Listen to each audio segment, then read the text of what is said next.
Menjadi calon konselor berarti bekerja dengan manusia dan emosinya. Tapi sebelum memahami orang lain, calon konselor perlu mengenali dirinya sendiri. Sayangnya, banyak mahasiswa bimbingan dan konseling masih bergulat dengan stres akademik, tekanan emosional, dan rendahnya self-awareness. Selama proses studi, sebagian mahasiswa mengakui bahwa mereka sering mengalami stres, bahkan beberapa kali dalam sebulan.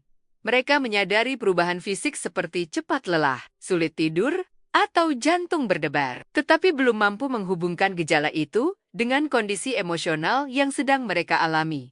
Rendahnya kemampuan mengenali emosi ini membuat strategi coping yang digunakan cenderung spontan, seperti memendam perasaan atau melarikan diri ke media sosial. Mereka membutuhkan pendekatan yang lebih sehat dan terstruktur. Mindfulness-based stress reduction atau MBSR merupakan pendekatan meditasi ilmiah yang terbukti efektif menurunkan stres dan meningkatkan regulasi emosi. Hingga kini, belum ada program MBSR yang dirancang khusus untuk mahasiswa calon konselor di Indonesia. Penelitian ini berupaya membangun model dan intervensi MBSR yang benar-benar sesuai dengan kondisi mereka. Penelitian ini memiliki 3 tujuan utama. Mengembangkan model teoretik self-awareness kesehatan mental calon konselor. Menyusun instrumen khusus yang relevan dengan konteks. Bimbingan dan konseling untuk mengukur self-awareness kesehatan mental calon konselor. Menyiapkan prototipe intervensi MBSR yang akan diuji pada tahun penelitian berikutnya.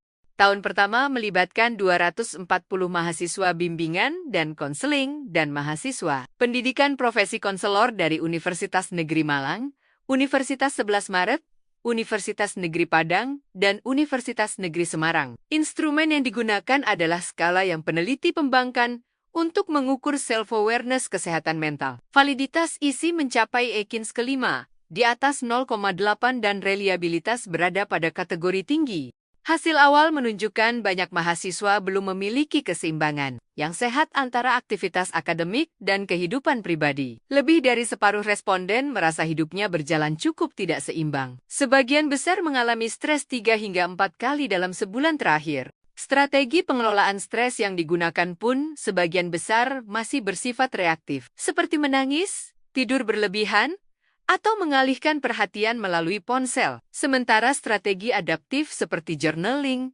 olahraga ringan, atau berbagi cerita hanya dilakukan oleh sebagian kecil mahasiswa. Analisis Structural Equation Modeling mengungkapkan 3 prediktor utama self-awareness mahasiswa: mindfulness, self-compassion, dan emotional intelligence. Mindfulness muncul sebagai prediktor terkuat, disusul oleh self-compassion, kemudian emotional intelligence. Model ini memiliki tingkat kecocokan data yang baik, sehingga dapat dijadikan landasan kuat untuk membangun intervensi MBSR yang lebih terarah dan empiris. Tahun pertama berhasil mencapai target, 6 instrumen tervalidasi, dan mendapatkan HKI granted. Model teoretik terbentuk, artikel publikasi di Weigo Yuan Yuan Huaki 1 status accepted.